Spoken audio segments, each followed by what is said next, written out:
Pam dan Riha adalah penjual nasi uduk yang berjualan sambil kuliah. Jadi pedagang kaki lima itu banyak tantangannya. Salah satunya kayak gini nih. Itu Eki sama Faiz. Dia yang sering narikin uang keamanan di sini.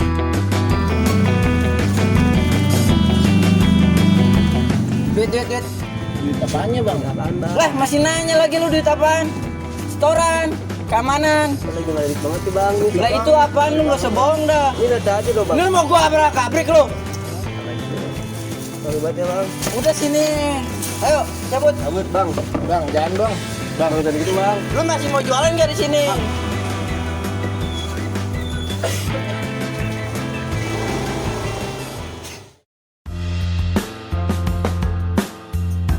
Nah, kalau yang ini namanya Ali. Dia anak kos yang sering banget beli nasi uduk di sini. Nasi itu kan satu ya bang? Satu, makan ini ya udah. Berapa bang? Jadi 12. Oke, kembali 3.000 ya. Makasih bang ya. Oke. Itu tisunya ya bang.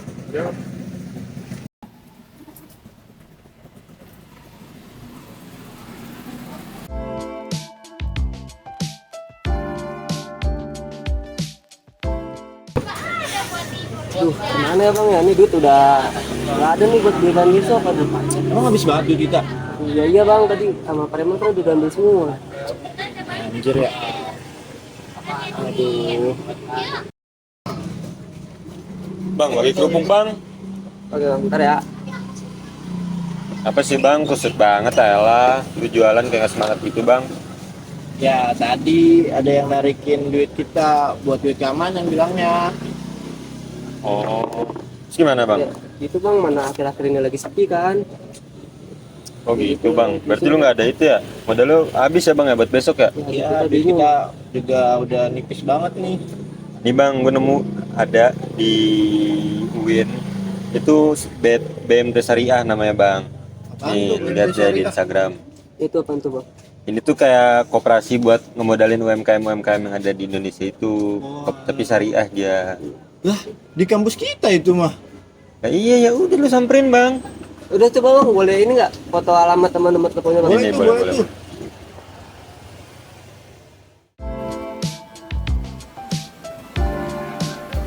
Oke bang, thank you ya bang. Oke bang, sama-sama. Bantu, Bang. Mau makan lagi bang ya? Yo, lanjut bang. Silakan bang, makasih ya bang. Pam dan Riha akhirnya mendatangi BMT Syaida untuk konsultasi terkait dengan usahanya.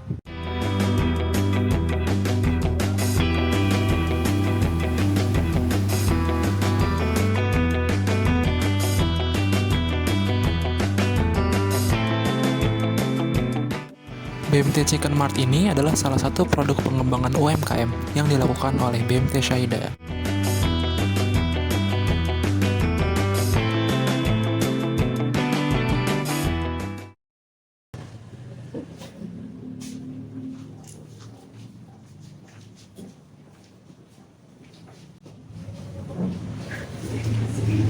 Halo, selamat siang kak. Iya, selamat siang. Halo. Oke, kami dari Nasi Uduk Maghrib nih sama Bang Rihan nih. Sebelumnya ini bener nggak dari BMT Syaida? Iya benar, di sini BMT Syaida. Kemarin kan kami lihat di Instagram nih terkait BMT Syaida, katanya itu bisa bantu untuk usaha kecil kan? Bener nggak kak itu? Oh benar sekali, di BMT Syaida ini khususnya kita mendorong UMKM yang usahanya yang tadinya di tahap 0 punya usaha, kita ada level-levelnya. Tahap 1 misalnya, 0 itu punya usaha, tahap 1 itu adalah usaha yang bisa dipasarkan di dunia offline maupun online. Tahap 2 itu lengkap legalitasnya. Tahap 3 ketika udah ada legalitasnya, kita bisa mempromosikan di marketplace kita punya. Terus nanti kita pengen kalau misalnya produk-produknya itu bisa go ekspor, itu juga bisa. Jadi kita benar-benar mendampingi UMKM untuk lebih maju gitu. Di marketplace itu kayak Shopee. Iya, Shopee, Tokopedia, gimana caranya produk-produk yang tadi contohnya usaha apa? Nasi uduk. Nasi uduk ini berkembang. Jangan sampai jualan cuma offline aja. Bisa buka toko, tapi gimana cara kita naik level, berkembang. Jadi yang tadinya jualan cuma ada orang datang, tapi bisa loh perpesanan. Misalnya nih ada di kampus UIN mahasiswa dari Fakultas Ekonomi, ternyata dia ada pesanan buat acara di teater 50 box. Oh, pesenlah di nasi uduk maghrib ini gitu. Nah, kita mendorong mereka gimana caranya berkembang dan bertumbuh gitu. Nggak hanya tentang pembiayaan aja, tapi kita gimana caranya si UMKM itu naik kelas. Berarti dibimbing gitu juga ya kayak. Sangat dibimbing karena kita mentoring juga, kita memberikan konsultan juga buat mereka apa sih kendalanya, apalagi buat mahasiswa-mahasiswa khususnya di UIN karena di sini kan berdiri di tengah-tengah kampus ya, di dalam kampus itu pengen nih mahasiswa ketika lulus harus siap kerja, jangan sampai lulus nggak tahu nih mau kerja apa, tapi minimal kita siap kerja dan membuka lapangan kerja. Baik. Nah, saya mau nanya nih Kak, kalau Iya. untuk marketplace saya udah punya nih. Oh, Cuman alhamdulillah. permasalahannya itu kayak kita dagangannya sepi, nggak cuma di marketplace tapi di langsungnya juga sepi. Nah, Offline juga sepi, kita, Kak. nah kita tuh masalahnya untuk Iya. untuk modal untuk besoknya kan, kalau nasi uduk kan harus belanja tiap hari kan, kayak misal santan, telur. Nah itu kita kekurangan dana karena tiap hari itu kita lagi sepi Kak. Nah, untuk peminjaman modal gimana Kak kita? Oh, kalau untuk peminjaman modal, kita ada peminjaman sesuai dengan keinginannya. Misalnya jumlah pembiayaannya ada mulai dari 1 juta sampai dengan 15 juta. Nah, ini bisa dicek mau angsurannya itu mau dalam jangka waktu 1 bulan sampai 15 bulan itu bisa. Jadi bisa dicicil. Misalnya karena usahanya ini masih masih sepi, berarti jangka waktu peminjaman 1 juta untuk 12 bulan, berarti kan cuma ratusan ribu. Benar. Tapi gimana caranya untuk bisa bayar setiap bulan?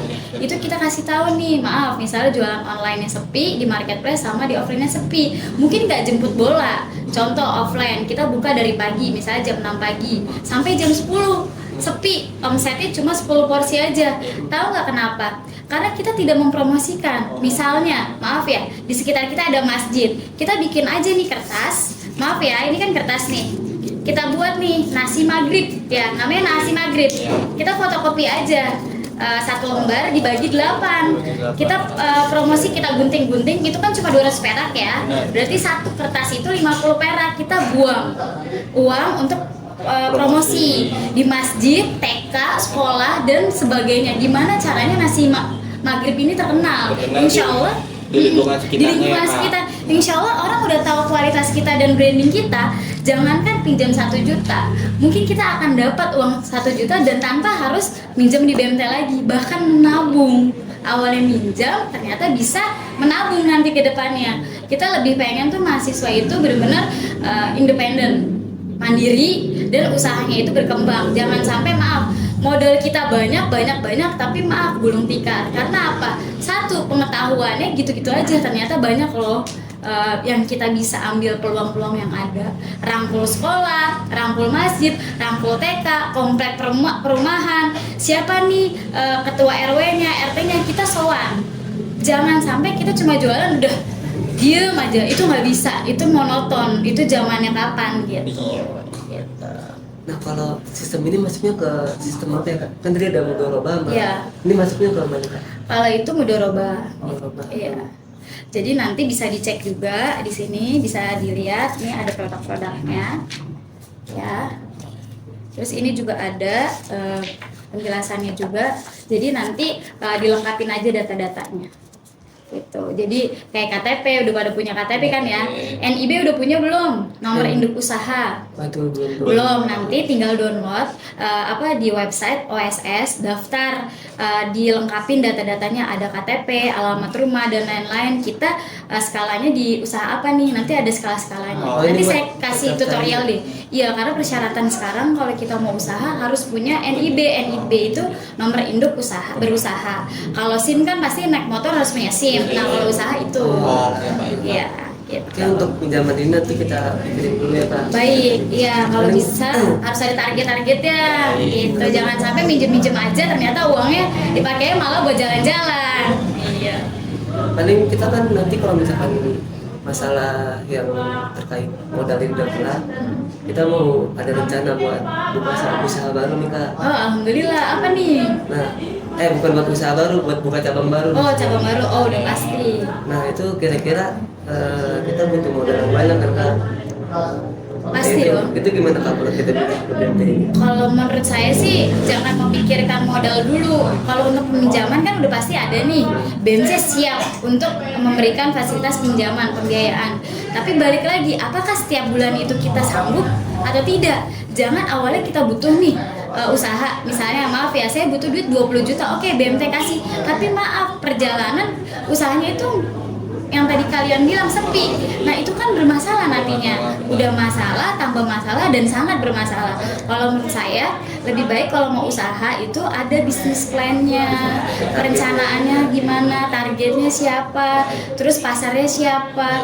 Seperti kita itu ibu mau menginginkan anak, belum tentu dikasih anak, tapi program dulu, hamil dulu, melahirkan dulu, dikasih ASI dulu, bisa merangkak, baru dia bisa berjalan. Itulah usaha. Sama, kita lihat aja pola kehidupan kita dulu seperti apa gitu. Jadi jangan sampai berkaitan dengan modal enggak. Kalau saya pribadi, karena saya alhamdulillah juga alumni UIN juga, kita sama.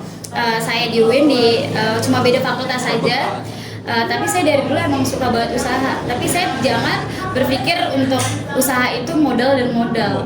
Kalau modal mah banyak, investor pasti mau. Yang penting proposalnya bagus, programnya bagus. Tapi yang paling penting kita sebagai pengusaha itu adalah gimana caranya memanage dan mengelolanya itu dengan baik.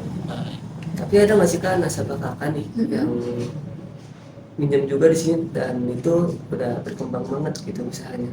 Oh alhamdulillah ada. Jadi di BMT ini ada yang usahanya sangat berkembang. Contohnya ada ayam papat itu. Nah ayam papat ini ada 10 gerobak. Nah dengan adanya 10 gerobak ini sangat membantu karena dibantu oleh si BMT. Udah 10 gerobak? Udah 10 gerobak. Itu cabangnya di mana-mana ya? Udah sekitar Ciputat dan Mampang. Dan paling jauh di Jakarta, di Mampang. Awalnya itu pas minjem pas lagi di mana? Ini maksudnya kalau masih 1 gerobak atau? Iya, jadi langsung karena ini programnya mahasiswa, jadi kita disupport oleh Bank Permata. Oh langsung. Gitu langsung. Jadi bukan dari awal kayak kalian dari nol langsung. Tapi sebenarnya bisa. Yang penting satu proposal. Proposalnya. Iya. Sekarang yang penting satu proposal yang bagus, perencanaan yang matang, dan ini ada target-targetnya dan kita punya inovasi yang bagus. Tapi menurut Kakak itu usaha itu berkembang dari online-nya, dari orang beli online atau dari beli langsung gitu, yang bikin dia berkembang banget pemasukan omset itu? Pemasukan omset itu kalau menurut saya pribadi ya, gimana caranya kita produk kita itu diterima. Kita simbolis mutualisme. Jangan sampai kita untuk awal orang beli tapi kapok, itu bahaya. Yang harus menaikkan omset itu gimana caranya orang pertama beli lagi, mau online atau offline itu sama. Kalau offline-nya udah bagus, pasti mulut ke mulut akan berdatangan. Bagus aja. Tapi kan kebanyakan orang jual ngasal. Yang penting laku, udah maklon misalnya yang online, tempel branding, padahal mentang-mentang murah, udah jual harga mahal, nggak bisa. Kita harus menguasai dari akarnya, kita harus tahu nih ABCD-nya seperti itu. Maaf ya, saya kasih saran nasi uduk. Jangan hanya menjual dengan nasi uduk udah ditaruh di tempat styrofoam, udah lauk mie, goreng ayam dan lain, enggak. Bikin tumpeng, harganya lebih mahal.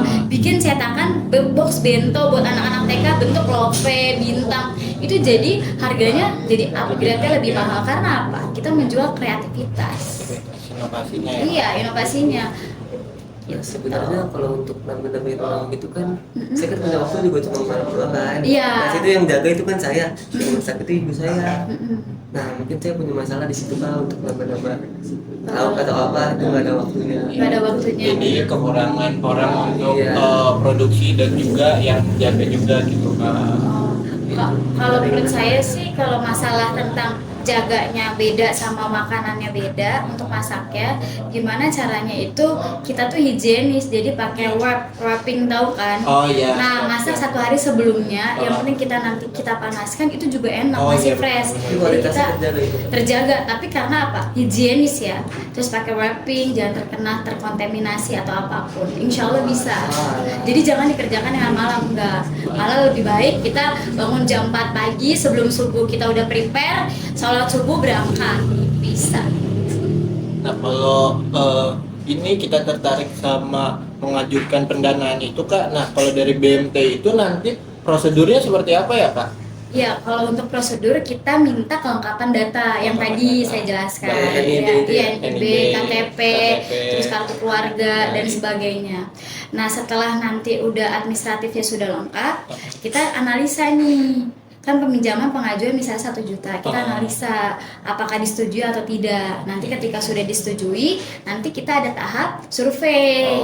Nanti kita datang nih ke lokasi untuk foto dan wawancara juga. Jadi gimana sih? Dan kita memberikan masukan juga kekurangannya apa. Karena kan kita pengen gimana caranya kita sama-sama nih kita memberikan pemodalan, pembiayaan, tapi kan si UMKM itu untuk biar bisa membayar dengan lancar.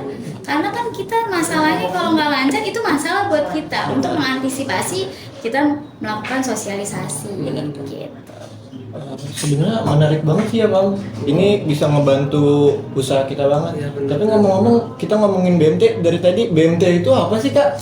Terus juga kegunaannya buat masyarakat apa nih Kak?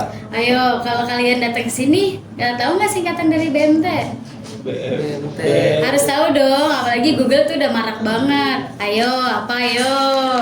Apa tuh Bang BMT Bang? Apa nih Pak? Ayo, apa? Coba BMT itu apa? Ada yang tahu nggak? Kita datang cuma ngeliat itunya doang, Iya apa itu sih, BMT Bang. itu Kita Bang, untuk panjangannya saya belum tahu. iya, Iya, stalking dari Betul, IG-nya. Tampil. Oke, baik Nah, mau tampil ya. Ya, jadi kita itu di bawah naungan koperasi. Koperasi. Iya, jadi kita payung hukumnya koperasi. Tahu. Nah tadi kalau manfaatnya buat warga sekitar tuh apa, sama tujuan dari BMT itu tuh apa sih Kak untuk bisa memberdayakan masyarakat gitu? Tujuan untuk BMT itu satu, kita pengen sosialnya kita itu bermanfaat buat orang banyak. Ketika kita menularkan ilmu satu, bisa ditularkan lagi. Ketika kita mensukseskan satu orang, yang sukses itu menularkan lagi, membuka lapangan kerja lagi. Insya Allah di warga UIN ataupun di luar UIN itu sangat terbantu. Karena namanya pembiayaan atau kekurangan modal, apalagi khususnya pegawai yang gajinya setiap bulan, tiba-tiba ada kendala sakit atau ada kejadian musibah. Nah, ini kita solusinya, kita memberikan pertolongan buat mereka tapi dengan cara mencicil. Nah kalau BMT itu kan dia lembaga keuangan mikro ya Kak. Nah itu kan termasuk seharusnya terdaftar di OJK. Nah itu tuh sebenarnya regulasi atau badan hukumnya sendiri dari BMT itu gimana sih Kak? Boleh diceritain? Boleh, kalau misalnya BMT ini kan lebih ke tertutup ya, Tertutup. apalagi internal. Jadi kita itu belum diawasi OJK. Oh, belum Jadi diawasi kita OJK. emang bener-bener murni dari koperasi. Kooperasi ya Kak? Iya. Baik. Udah tahu belum koperasi Tangsel siapa? Siapa tuh Kak? Ayo, Pak Warman. Pak Jadi Warman. nanti kapan-kapan boleh pengen tahu BMT itu apa sih gitu. Bisa sekalian konsul juga. Iya dong, Baik. bisa. Nah ini kan kakak udah kasih kita browser nih, ada Iya. macam-macam produknya. Boleh Kak sedikit dijelasin nih Kak produk sama jasa yang kira-kira berminat, apa yang memiliki minat banyak dari masyarakat dan warga sekitar, kira-kira yang paling sering digunakan tuh yang kayak gimana Kak? Kalau untuk yang sering digunakan itu sih pembiayaan ya, itu yang Pembiayaan. pertama.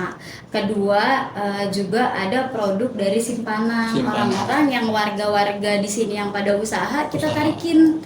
Misalnya kamu jualan nasi uduk, setiap hari nanti ada karyawan kami yang melakukan datang ke lokasi untuk mau dong setoran buat nabung. Jadi kita menjemput untuk mendatangkan nabung juga. Gitu. Tapi kalau untuk produk-produk yang lain kayak deposito dan sebagainya itu masih jarang sih, cuma beberapa orang aja. Berarti nanti ini lebih jelasnya ada di brosur-brosurnya ya Kak, Iya. buat produk-produknya dan Benar. persyaratan anggota juga ada di sini ya Kak. Ada syarat-syarat pembiayaan dan sebagainya. Pokoknya nanti diskusiin aja, kan kalian usahanya bareng ya.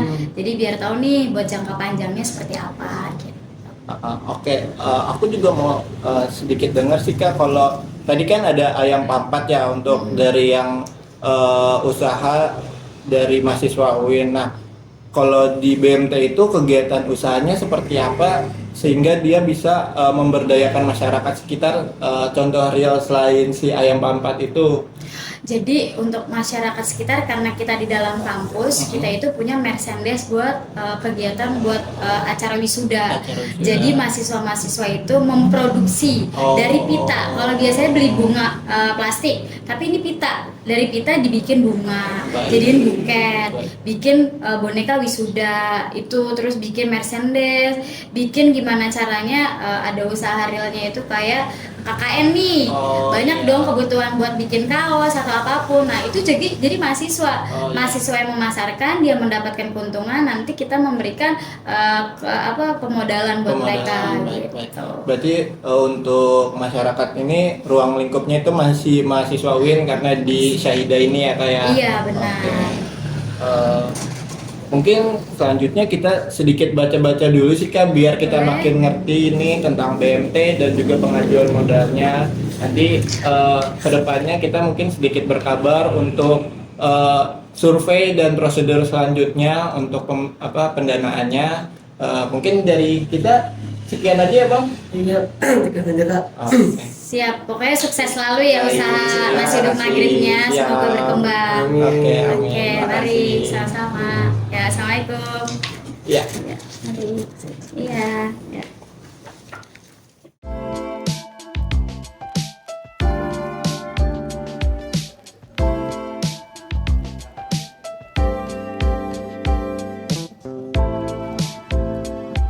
Akhirnya, Pam dan Riha mendapat kabar kalau petugas BMT akan melakukan survei ke tempat mereka. Fatur, Dava, dan juga Mario adalah petugas BMT yang akan mensurvei usaha milik Pam dan Riha. Gimana? Ini? Oh ini ya? Yang ini. Oh yaudah, yuk. Udah yuk. Selamat malam Mas, apakah benar ini dengan nasi uduk maghrib Mas Farhan?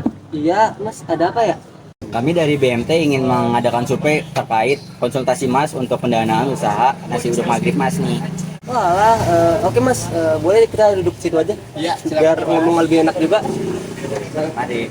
Oke baik Mas, terkait kedatangan kami di sini ingin mensurvei usaha Mas untuk terkait pengajuan Mas terkait pendanaan usaha di kemarin.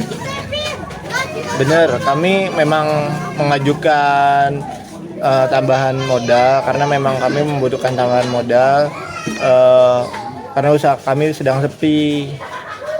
Ya betul Mas, jadi untuk survei yang kami lakukan ini ada beberapa formulir yang harus diisi oleh Mas. Nanti juga kita izin untuk ngecek usahanya Mas. Baik, boleh. Mungkin bisa diberikan formulir aja. Jadi ini formulirnya Mas, Ini bisa diisi dulu. Saya isi dulu ya. Petugas survei juga melihat bagaimana keadaan usaha yang dimiliki oleh Pam dan juga Riha.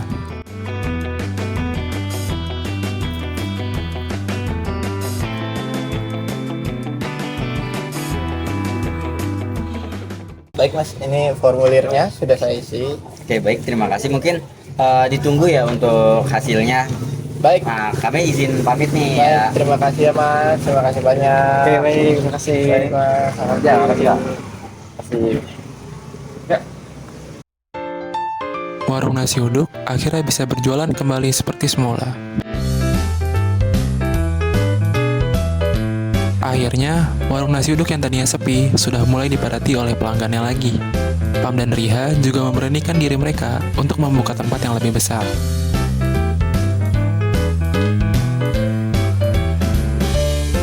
Halo Pak, ini saya udah di rukonya nih. Rukonya yang di samping tukang pulsa itu bukan sih? Yang di Jalan Redu Dalam? Iya itu di samping masjid kan ya itu ya. Nah, saya mau ini nih, kayaknya udah cocok nih sama rukonya nih Pak.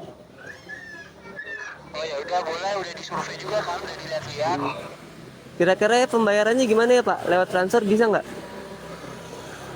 Boleh dikasih sih nanti untuk nomor rekening sama atas nama rekeningnya saya kirim lewat chat aja ya biar jelas. Walah, oke Pak, oke gampang. Nanti saya kabarin lagi Pak kalau udah ditransfer ya. Oke, kabarin aja ya Pak. Oke, makasih.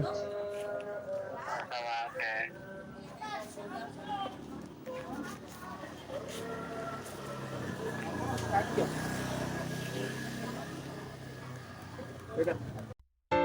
Teman-teman, jadi BMT atau Baitul Mal wal Tamwil ini adalah lembaga keuangan mikro syariah yang berbadan hukum koperasi, di mana BMT ini mempunyai dua fungsi. Yang pertama adalah Baitul Mal atau rumah harta yang mengelola dana zakat, infak, dan juga sedekah.